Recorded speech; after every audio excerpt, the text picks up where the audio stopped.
Hello दोस्तों, आज का हमारा टॉपिक है distribution, utilization, problem and management of energy resource. मतलब डिस्ट्रीब्यूशन जानना है, यूटिलाइजेशन जानना है, प्रॉब्लम जानेंगे और उसके कुछ मैनेजमेंट है किसके, एनर्जी रिसोर्स का। कैसे, कौन सा एनर्जी रिसोर्स, एक है कन्वेंशनल, दूसरा है नॉन कन्वेंशनल। मतलब हम लोग कन्वेंशनल और नॉन कन्वेंशनल एनर्जी रिसोर्स का क्या क्या जानेंगे, डिस्ट्रीब्यूशन, यूटिलाइजेशन, प्रॉब्लम और मैनेजमेंट जानेंगे। अब तक हम लोगों ने क्या क्या जाना था, मेटालिक, नॉन मेटालिक का यूटिलाइजेशन, डिस्ट्रीब्यूशन, ये सब जाना था। अब हम लोग किसका, कन्वेंशनल और नॉन कन्वेंशनल एनर्जी रिसोर्स का हम लोग क्या क्या जानेंगे, डिस्ट्रीब्यूशन, यूटिलाइजेशन, ये सब जानेंगे। तो सबसे पहले जान लेते हैं कि हमारा जो कन्वेंशनल एनर्जी रिसोर्स है वो क्या कहलाता है, क्या है ये। तो conventional energy resources refers to traditional source of energy that have been widely used for many years। मतलब ये जो कन्वेंशनल एनर्जी रिसोर्स है इसका refers to क्या है, एक ट्रेडिशनल सोर्स है, किस चीज़ का, ऑफ एनर्जी। एनर्जी का एक ट्रेडिशनल सोर्स है that have been widely used for many years, जो बहुत सालों से इसका इस्तेमाल किया जा रहा है, किसका, कन्वेंशनल एनर्जी रिसोर्स का। सेकेंड पॉइंट क्या बोलता है, conventional energy resource are also termed as non renewable energy resource. मतलब ये जो कन्वेंशनल एनर्जी रिसोर्स है इसको हम लोग और क्या नाम से क्या बोलते हैं, नॉन रिन्यूएबल एनर्जी रिसोर्स को बोला जाता है। किसको, कन्वेंशनल एनर्जी रिसोर्स का। मतलब जो रिन्यूएबल ना हो सके, जिसको फिर से रीजनरेट किया ना जा सके, उसको हम लोग सिंपली नॉन रिन्यूएबल या फिर कन्वेंशनल एनर्जी रिसोर्स बोलते हैं। थर्ड पॉइंट क्या बोल रहा है, some of the examples of conventional energy resources are coal, oil, natural gas और न्यूक्लियर पावर। मतलब कुछ एग्जाम्पल्स है किसके, कन्वेंशनल एनर्जी रिसोर्स के। क्या क्या है, कोल है, ऑयल है, नेचुरल गैस और न्यूक्लियर पावर। ये सब क्या क्या है, कुछ एग्जाम्पल्स है कन्वेंशनल एनर्जी रिसोर्स का। मतलब कि जो रीजनरेट होने में बहुत साल लग जाए या फिर ना के बराबर हो, उसको ही हम लोग क्या बोलते हैं, कन्वेंशनल एनर्जी रिसोर्स या फिर नॉन रिन्यूएबल रिसोर्स बोला जाता है। अब हम लोग जान लेते हैं कि कन्वेंशनल एनर्जी रिसोर्स का डिस्ट्रीब्यूशन कहाँ कहाँ है। तो सबसे पहले डिस्ट्रीब्यूशन में और यूटिलाइजेशन में क्या क्या बताता है। तो देखिए, distribution and utilization of conventional energy resource, मतलब जो कन्वेंशनल एनर्जी रिसोर्स होता है उसका हम लोग क्या जान लेते हैं, डिस्ट्रीब्यूशन और यूटिलाइजेशन जान लेते हैं। जो क्या क्या जानेंगे हम लोग, जैसे कोल हो गया, ऑयल हो गया, नेचुरल गैस और न्यूक्लियर पावर का क्या क्या जानेंगे, यूटिलाइजेशन और डिस्ट्रीब्यूशन जान लेते हैं। तो सबसे पहले जो कोल है उसका यूटिलाइजेशन क्या बता रहा है, coal has traditionally been one of the most abundant and widely used conventional energy resource. मतलब क्या बोल रहा है, कोल जो है एक ट्रेडिशनली बहुत पुराने समय से कोल का इस्तेमाल किया जा रहा है, मोस्ट एबंडेंट, जिसका बहुत ज़्यादा मात्रा में भी और वाइडली यूज भी किया जाता है कन्वेंशनल एनर्जी रिसोर्स में। इसको कन्वेंशनल एनर्जी रिसोर्स के रूप में इस्तेमाल किया जाता है, किसको, कोल को। और ये ट्रेडिशनली इसका इस्तेमाल बहुत प्राचीन समय से भी है, ये भी हम जानते हैं। अब हम लोग इसका डिस्ट्रीब्यूशन जान लेते हैं कहाँ कहाँ है, मतलब कोल कहाँ कहाँ पाया जाता है। तो major coal reserves are found in countries such as the United States. मतलब मेजर कुछ कोल रिजर्व्स हैं जो फाउंड होते हैं इन कंट्रीज़, कैसे, किस कंट्रीज़ में, सच एज यूनाइटेड स्टेट्स में, रशिया में, चाइना में, इंडिया में, ऑस्ट्रेलिया में और साउथ अफ्रीका में। तो मतलब कुछ कुछ जो कोल रिजर्व्स हैं, ये जो मतलब किसके, कोल का कहाँ कहाँ मिलता है, यूनाइटेड स्टेट में मिलता है, रशिया में, चाइना में, इंडिया में तो हम लोग जानते हैं मेनली झारखंड में मिलता है, और ऑस्ट्रेलिया और साउथ अफ्रीका में भी मिलता है। अब हम लोग जान लेते हैं नेक्स्ट क्या है हमारा conventional energy resource, oil. Oil कहाँ कहाँ मिलता है ये हम लोग जान लेते हैं, और इसका यूटिलाइजेशन क्या है ये जान लेते हैं। तो सबसे पहले क्या है इसका यूटिलाइजेशन। यूटिलाइजेशन क्या बोलता है, oil is another crucial conventional energy resource. Oil जो है एक another crucial conventional energy resource, मतलब ये भी क्रूशियल है, मतलब बहुत ही लिमिटेड है, इसलिए इसको क्रूशियल बोला जा रहा है। और क्या ये एक कन्वेंशनल एनर्जी रिसोर्स है, मतलब जो नॉन रिन्यूएबल है, जो रीजनरेट होने में टाइम लगता है। यूज्ड फॉर ट्रांसपोर्टेशन, इसका इस्तेमाल किस लिए हम लोग करते हैं, ट्रांसपोर्टेशन में करते हैं, पावर जनरेशन में करते हैं, एंड वेरियस इंडस्ट्रियल प्रोसेसेस, और बहुत तरह के इंडस्ट्रियल प्रोसेसेस में इसका इस्तेमाल करते हैं। किसका? ऑयल का, जो क्या है एक कन्वेंशनल एनर्जी रिसोर्स में गिना जाता है। अब हम लोग ऑयल का डिस्ट्रीब्यूशन जान लेते हैं कि कहाँ कहाँ इसका डिस्ट्रीब्यूशन है, ऑयल का डिस्ट्रीब्यूशन कहाँ कहाँ है। तो सबसे पहले क्या बताता है, the distribution of oil reserves is concentrated in several regions around the world. मतलब जो डिस्ट्रीब्यूशन है किसका, ऑयल रिजर्व्स का, कंसनट्रेटेड है कुछ सेवरल रीजन्स में ही पाए जाते हैं वर्ल्ड के। कैसे? The largest oil reserves are found in countries such as Venezuela. मतलब सबसे ज़्यादा ऑयल का रिजर्व्स किस कंट्रीज़ में पाया जाता है? वेनेजुएला में, सऊदी अरेबिया में मिलता है, कनाडा में, ईरान, इराक और रशिया। ये सब मतलब जो है एबंडेंट मात्रा में ऑयल रिजर्व्स पाए जाते हैं। इसका डिस्ट्रीब्यूशन इन सब कंट्रीज़ में है। अब हमारा तीसरा जो है conventional energy resource natural gas का, उसके हम लोग क्या जान लेते हैं, यूटिलाइजेशन और डिस्ट्रीब्यूशन जान लेते हैं। तो यूटिलाइजेशन क्या है नेचुरल गैस का, ये जान लेते हैं। Natural gas is a versatile fossil fuel used for heating. मतलब जो नेचुरल गैस है एक वर्सेटाइल, मतलब बहुत तरह से इसका इस्तेमाल किया जाता है फॉसल फ्यूल के रूप में, फॉर हीटिंग, हीट करने के लिए, इलेक्ट्रिसिटी जनरेट करने के लिए, और इंडस्ट्रियल एप्लीकेशन। मतलब ये जो नेचुरल गैस है एक वर्सेटाइल के, मतलब बहुत तरह के डिफरेंट वेज में इसका इस्तेमाल किया जाता है। एक फॉसल फ्यूल है और इसको डिफरेंट तरह से इस्तेमाल किया जाता है, किस लिए? इसको हीटिंग करने में, इलेक्ट्रिसिटी का जनरेशन में इसका काम आता है, और इंडस्ट्रियल एप्लीकेशंस में भी इसका इस्तेमाल होता है। और देखिए इसके बाद क्या है, डिस्ट्रीब्यूशन। डिस्ट्रीब्यूशन क्या बताता है? The distribution of natural gas reserves is similar to that of oil. मतलब जो डिस्ट्रीब्यूशन है किसका, नेचुरल गैस का, नेचुरल गैस रिजर्व्स का, सिमिलर है किसके, to that of with oil, oil से, with major reserves located in countries like Russia, Iran, Qatar, United States, Saudi Arabia and Canada। मतलब क्या बताता है, कुछ मेजर रिजर्व्स हैं, लोकेटेड क्या है कुछ कंट्रीज़ में, कैसा, रशिया में, ईरान में, कतार में, यूनाइटेड स्टेट्स में और सऊदी अरेबिया और कनाडा में नेचुरल गैस का डिस्ट्रीब्यूशन पाया जाता है। अब हम लोग 4 नंबर में जान लेते हैं क्या है हमारा conventional energy resource, nuclear power. Nuclear power का हम लोग जान लेते हैं कि इसका यूटिलाइजेशन क्या है, इसका इस्तेमाल क्या किया जाता है, और इसका डिस्ट्रीब्यूशन कहाँ कहाँ है। तो सबसे पहले न्यूक्लियर पावर का जान लेते हैं इस्तेमाल कहाँ कहाँ होता है। क्या बोल रहा है यूटिलाइजेशन में, nuclear power is generated through the use of uranium and other फिसल मटेरियल्स इन न्यूक्लियर रिएक्टर्स। मतलब जो न्यूक्लियर पावर है, इसको न्यूक्लियर पावर को जनरेट करने में हम लोग क्या यूज़ करते हैं, यूरेनियम का इस्तेमाल करते हैं, और कुछ अदर फिसली मटेरियल्स हैं जो न्यूक्लियर का रिएक्टर्स, एक न्यूक्लियर के रिएक्टर्स में इस्तेमाल होता है न्यूक्लियर पावर को जनरेट करने में। ये हम बता रहे हैं, ये हम जान रहे हैं इसके यूटिलाइजेशन में। अब इसका जान लेते हैं डिस्ट्रीब्यूशन कहाँ कहाँ है। तो डिस्ट्रीब्यूशन में क्या होता है, countries with significant uranium reserves include Australia, Kazakhstan, Canada, Russia and south Africa. मतलब कुछ कंट्रीज़ हैं जो सिग्निफिकेंट हैं, जैसे यूरेनियम रिजर्व्स में इंक्लूड क्या करता है, ऑस्ट्रेलिया हो गया, कज़ाकिस्तान हो गया, कनाडा हो गया, रशिया हो गया, साउथ अफ्रीका। ये सब क्या है, डिस्ट्रीब्यूशन मिलता है किसका, न्यूक्लियर पावर का डिस्ट्रीब्यूशन पाया जाता है। ठीक है, ये हमारा था कन्वेंशनल एनर्जी रिसोर्स का डिस्ट्रीब्यूशन और यूटिलाइजेशन।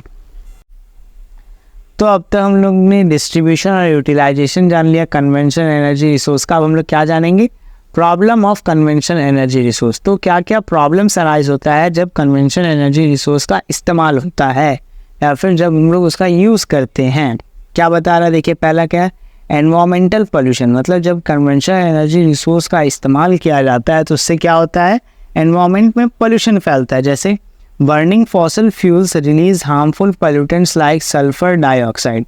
मतलब जब हम लोग फॉसल फ्यूल्स को बर्न करते हैं ना, तो क्या रिलीज़ करता है, कुछ हार्मफुल पोल्यूटेंट रिलीज़ करता है। क्या, जैसा सल्फर डाइऑक्साइड रिलीज़ करता है, नाइट्रोजन ऑक्साइड रिलीज़ करता है, and particulate matter leading to air pollution and contributing to global warming. और भी कुछ मैटर जो है वो एमिट करता है, निकलता है, छोड़ता है, और क्या लीड करता है, वो लीडिंग टू एयर पोल्यूशन, वो एयर पोल्यूशन को कॉज करता है, और जिससे क्या होता है, हमारा ग्लोबल वार्मिंग बढ़ता है।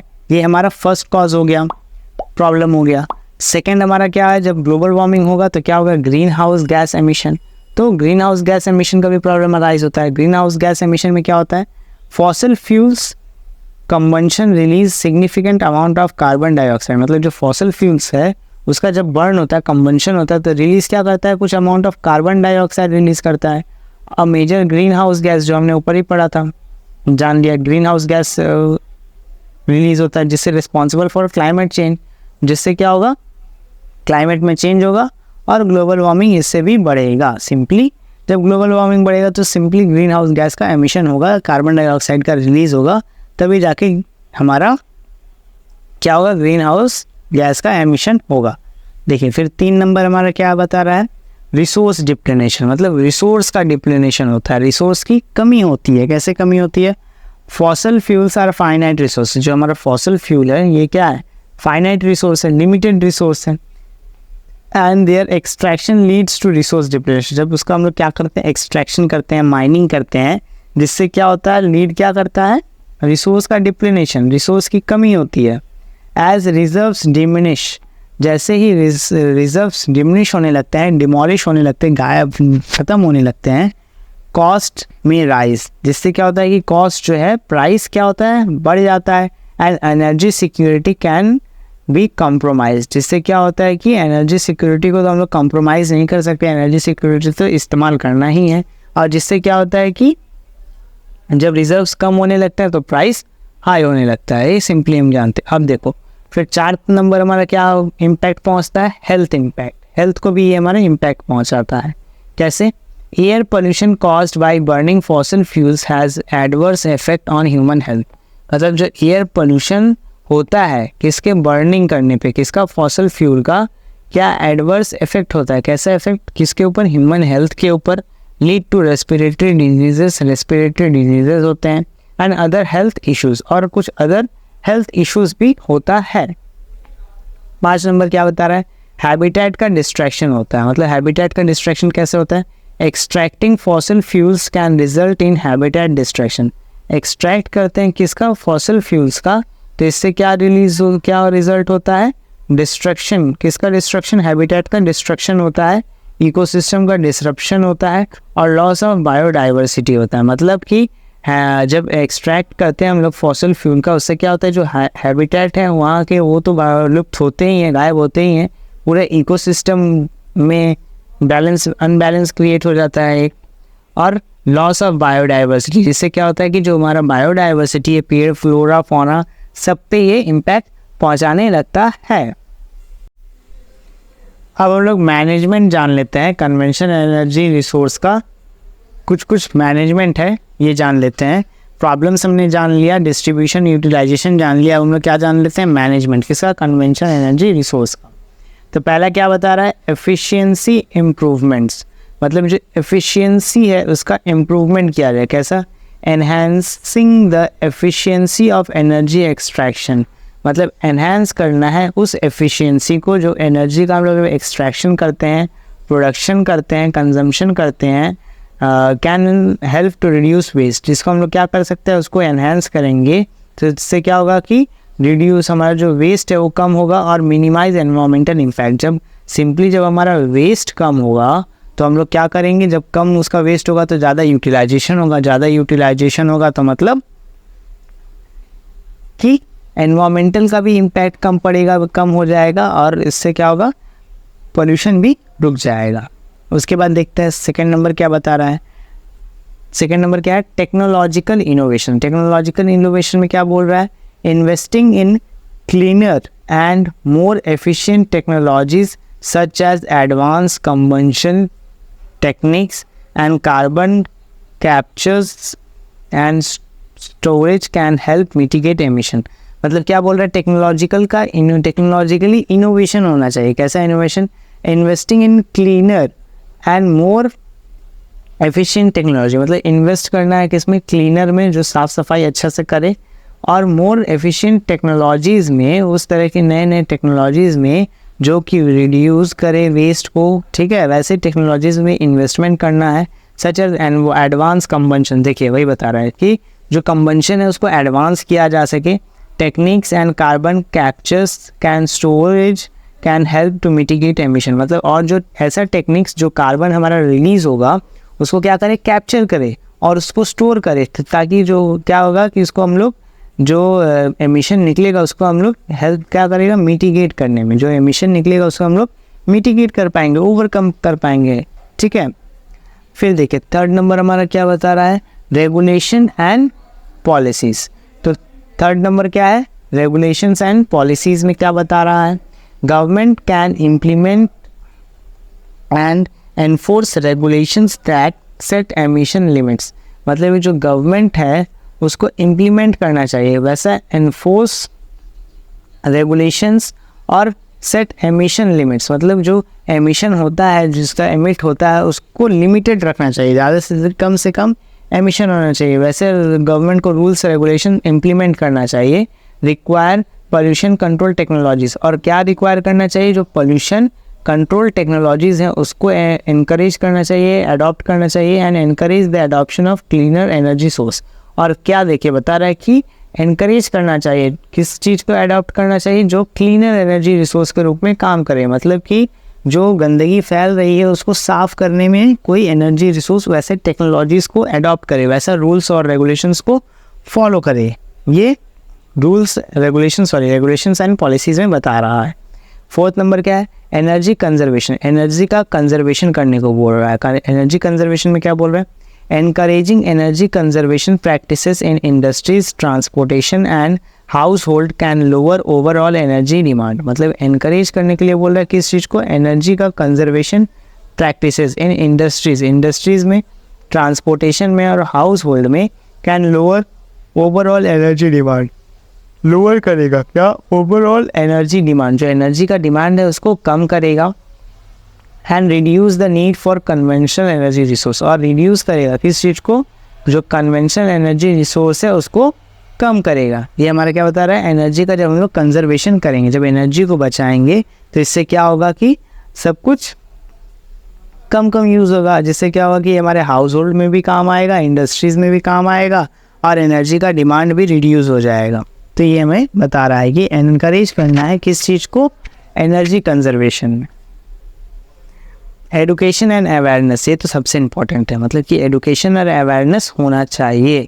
क्या बोल रहा है, raising public awareness about the environmental impact, raise करना है किस चीज़ को, पब्लिक अवेयरनेस को अबाउट एनवायरमेंटल इम्पैक्ट, जो एनवायरमेंट में इम्पैक्ट पहुंच रहा है ऑफ कन्वेंशनल एनर्जी रिसोर्स, किसका, कन्वेंशनल एनर्जी रिसोर्स का, can drive demand for cleaner alternatives, क्या कर सकता है, उसको ड्राइव करेगा, उसको डिमांड को ड्राइव करेगा, बढ़ाएगा, ताकि जो क्लीनर अल्टरनेटिव्स हैं उसको हम लोग इस्तेमाल कर सकें। मतलब एडुकेशन और अवेयरनेस से हम ये इम्पैक्ट कर सकते हैं कि मतलब जो राइजिंग पॉपुलेशन है पब्लिक, मतलब जो राइजिंग पब्लिक है उसको क्या कर सकते हैं, उसको अवेयर कर सकते हैं, उसको बता सकते हैं एनवायरमेंटल इम्पैक्ट के बारे में और कैसे एनर्जी को कंजर्व करना है। ये सब अगर हम बताएंगे तो इससे क्या होगा कि हमारा एनर्जी भी बचेगा प्लस मैनेजमेंट दोनों ही होगा। तो ये हमारा था मैनेजमेंट। तो हम लोग नॉन कन्वेंशनल एनर्जी रिसोर्स के बारे में जान लेते हैं कि नॉन कन्वेंशनल एनर्जी रिसोर्स क्या होता है। इसका हम लोग डिस्ट्रीब्यूशन जान लेंगे, यूटिलाइजेशन जान लेंगे, प्रॉब्लम और मैनेजमेंट के बारे में बात करेंगे। किसका, नॉन कन्वेंशनल एनर्जी रिसोर्स का। तो जान लेते हैं कि नॉन कन्वेंशनल एनर्जी रिसोर्स होता क्या है। Non conventional energy resource also known as renewable energy resource, मतलब ये जो नॉन कन्वेंशनल एनर्जी रिसोर्स का उसको हम लोग किस नाम से जानते हैं, और रिन्यूएबल एनर्जी रिसोर्स के नाम से जाना जाता है।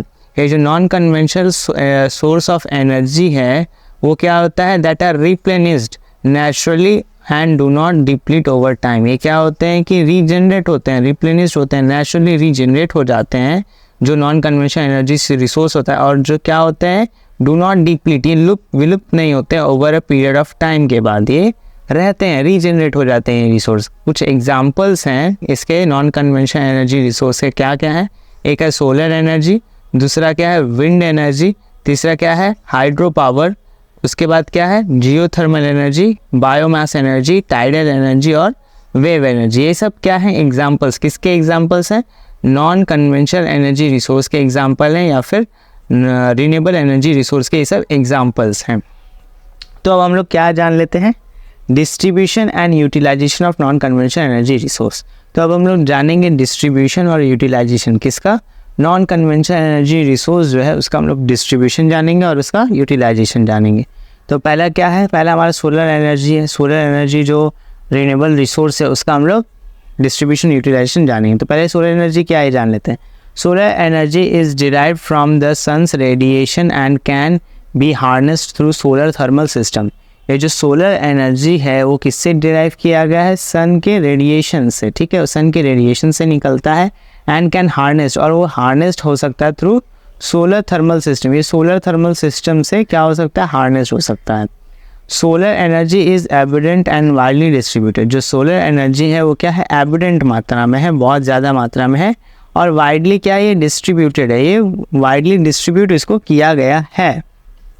उसके बाद हम लोग सोलर एनर्जी का डिस्ट्रीब्यूशन जान लेते हैं कि क्या क्या है। तो डिस्ट्रीब्यूशन कहाँ कहाँ है, area with high solar intensity include the sun's belt countries.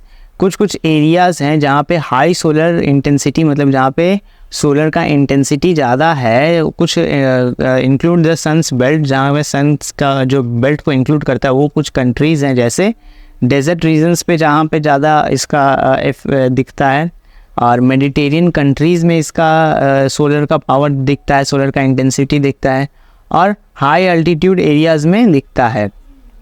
तो ये सब ये सोलर एनर्जी के डिस्ट्रीब्यूशंस हैं। अब हम लोग यूटिलाइजेशन जान लेते हैं कि यूटिलाइजेशन क्या क्या है। It can be utilized in various application including residential and commercial electricity generation. इसको क्या क्या होता है, यूटिलाइज़ किया जाता है बहुत तरह के एप्लीकेशंस में। क्या इंक्लूड करता है, जैसे रेसिडेंशियल एंड कमर्शियल इलेक्ट्रिसिटी, मतलब कमर्शियल यूज़ के लिए और रेसिडेंशियल यूज़ के लिए इलेक्ट्रिसिटी के जनरेशन के लिए भी सोलर एनर्जी का इस्तेमाल किया जाता है। वाटर हीटिंग के लिए भी सोलर एनर्जी का इस्तेमाल किया जाता है, और पावरिंग आउटडोर लाइटिंग सिस्टम, जो बाहर का पावर आउटडोर सिस्टम है उसमें भी सोलर एनर्जी का इस्तेमाल किया जाता है। अब हम लोग दूसरा विंड एनर्जी के बारे में जान लेते हैं कि विंड एनर्जी क्या है। इसका हम लोग यूटिलाइजेशन जान लेते हैं क्या है विंड एनर्जी का। Wind energy is generated by the kinetic energy of wind, मतलब विंड जो एनर्जी है वो किससे जनरेट किया जाता है, जो काइनेटिक एनर्जी है किसका, विंड का, उससे ही इसका जनरेट किया जाता है। विंड एनर्जी को यूज़ किया जाता है किसमें, काइनेटिक एनर्जी के जनरेशन में। It requires wind turbines to convert the wind's energy into electricity, मतलब जो विंड टर्बिन्स, जो टर्बाइंस यानी पंखा जो होता है वो यूज़ किया जाता है। विंड टर्बाइंस, जो विंड मिल हम लोग जिसको बोलते हैं, उसका इस्तेमाल किया जाता है टू कन्वर्ट करने के लिए क्या, विंड को एनर्जी में इनटू इलेक्ट्रिसिटी, जिससे क्या होता है कि इलेक्ट्रिसिटी जनरेट किया जाता है। जो विंड मिल इस्तेमाल किया जाता है उसमें ही विंड एनर्जी का इस्तेमाल करके उसको इलेक्ट्रिसिटी जनरेट किया जाता है। अब हम लोग जान लेते हैं उसका डिस्ट्रीब्यूशन क्या है। Countries like the United kingdom, Germany, Denmark, China and the United states, ये कुछ कंट्रीज़ दिए हुए हैं। क्या क्या, यूनाइटेड किंगडम है, जर्मनी है, डेनमार्क है, चाइना है और यूनाइटेड स्टेट्स, ये सब में इसका डिस्ट्रीब्यूशन है किसका, विंड एनर्जी का डिस्ट्रीब्यूशन है। अब देखते हैं थर्ड क्या है हमारा energy, hydro power energy. Hydro power energy का यूटिलाइजेशन क्या क्या है। Hydro power utilize the energy of flowing और falling water to generate electricity. Hydro power जो है वो क्या करता है, यूटिलाइज करता है किसको, एनर्जी ऑफ फ्लोइंग, जो एनर्जी फ्लो कर रहा है, या फिर फॉलिंग वाटर, जो फॉलिंग वाटर है उसमें, टू जनरेट इलेक्ट्रिसिटी, क्या जनरेट करने के लिए, इलेक्ट्रिसिटी जनरेट करने के लिए। उसके बाद क्या बोल रहा है, it requires the pressure of reverse, dams और वाटरफॉल्स। ये क्या रिक्वायर करता है, प्रेशर ऑफ रिवर्स, जो रिवर का प्रेशर है उसमें इसका यूटिलाइजेशन किया जाता है, डैम्स में और वाटरफॉल्स में। हाइड्रो पावर का जो है उससे उसका यूटिलाइजेशन करके हम लोग इलेक्ट्रिसिटी बना सकते हैं। इसीलिए नदी के किनारे ये सब हाइड्रो पावर प्रोजेक्ट लगाए जाते हैं। क्यों, क्योंकि उनके जो फोर्स हैं उससे ही हम लोग क्या कर सकते हैं, इलेक्ट्रिसिटी जनरेट किया जा सकता है। अब हम लोग डिस्ट्रीब्यूशन जान लेते हैं। डिस्ट्रीब्यूशन क्या है हाइड्रो पावर का, कहाँ कहाँ इसका डिस्ट्रीब्यूशन है। Countries with significant hydro power resource include in China, Brazil, Canada, the United states and Russia. मतलब वो कंट्रीज़ कहाँ हाइड्रो पावर ज़्यादा मतलब रिसोर्स इंक्लूड करता है, कहाँ है, एक चाइना में है, ब्राज़ील में है, कनाडा में, यूनाइटेड स्टेट्स और रशिया में, इन सब इसका डिस्ट्रीब्यूशन है। अब 4 नंबर हम लोग देख लेते हैं, बायोमास एनर्जी हमारा। 4 नंबर हमारा नॉन कन्वेंशनल एनर्जी रिसोर्स क्या है, बायोमास एनर्जी। इसका हम लोग क्या यूटिलाइजेशन जान लेते हैं।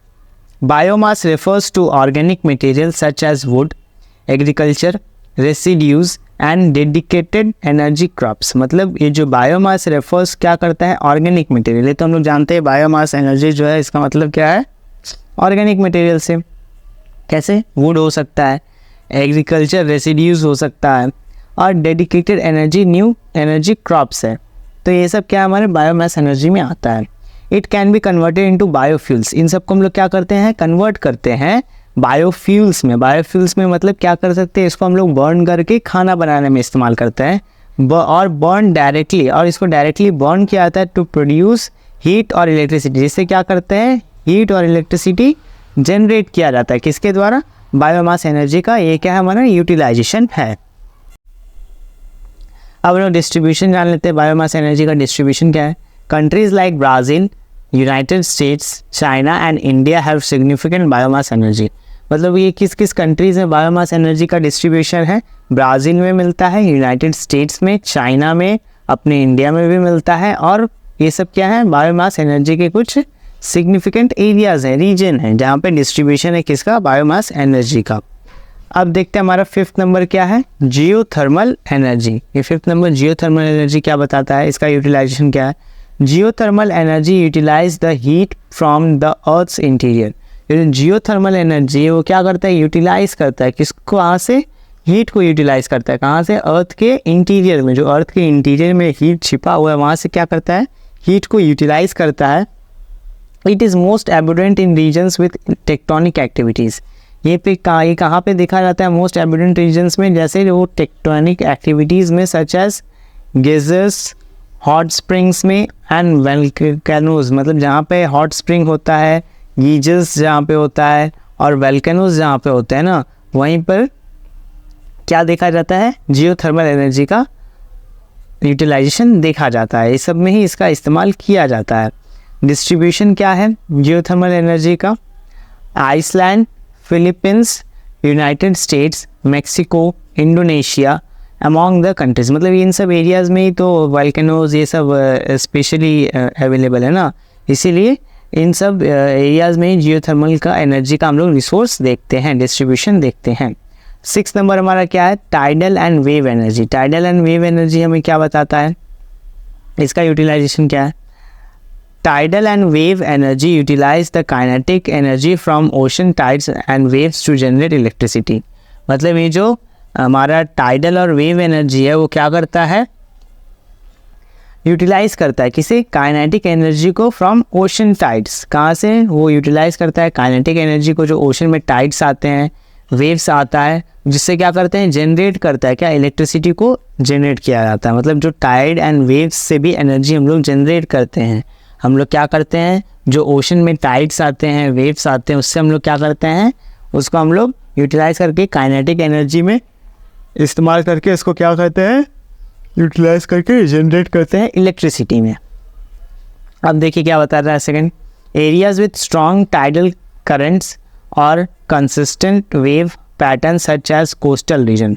मतलब ये कहाँ पे देखा जाता है, टाइडल वेव्स या फिर करंट्स कुछ एरिया जैसे कोस्टल रीजन्स में, and have higher potential tides, जहाँ पे higher potential tidal wave energy भी हो, वहाँ पर ही इसका यूटिलाइजेशन देखा जाता है।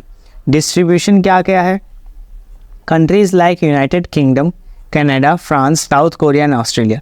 मतलब इसका जो डिस्ट्रीब्यूशन है वो कहाँ कहाँ पे है, यूनाइटेड किंगडम में है, कनाडा में है, फ्रांस में है, साउथ कोरिया में और ऑस्ट्रेलिया में इसका डिस्ट्रीब्यूशन देखा जाता है।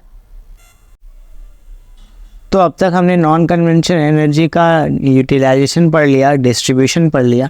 अब हम लोग प्रॉब्लम जानेंगे, मतलब problems of non conventional energy, मतलब क्या क्या प्रॉब्लम्स अराइज होते हैं नॉन कन्वेंशनल एनर्जी से। तो पहला क्या है, एनर्जी स्टोरेज। मतलब एनर्जी का स्टोरेज करने के लिए भी कुछ प्रॉब्लम्स होते हैं, जैसे storing excess energy generated during peak times for use during low generation periods is a challenge. मतलब देखो क्या होता है कि जब स्टोर करना रहता है एक्सेस एनर्जी, जब जहाँ पे जनरेटेड ड्यूरिंग पीक टाइम्स, मतलब जब एनर्जी ज़्यादा जनरेट हो रहा है, ज़्यादा से ज़्यादा अमाउंट में एनर्जी हमें मिल रहा है पीक टाइम्स में for use during low generation period, लेकिन उसका जो यूज़ है हमें लो ही चाहिए, लेकिन हमें ह्यूज अमाउंट में उसका जनरेशन मिल रहा है, तो वो भी हमारे लिए एक चैलेंज के रूप में आ जाता है। Battery technology needs to improve for efficient and cost effective energy storage. मतलब किसका इस्तेमाल किया जाता है? Battery technology needs to improve. ये जो बैटरी टेक्नोलॉजी है इसको इम्प्रूव करना होगा ताकि जो कॉस्ट जो for efficient and cost effective energy storage, जिससे मतलब जो एफिशिएंट भी हो और उसका इफेक्टिव एनर्जी स्टोरेज भी किया जा सके, कॉस्ट इफेक्टिव स्टोरेज भी किया जा सके, तभी जा कर के इस प्रॉब्लम से भी हम लोग कॉप अप कर सकते हैं।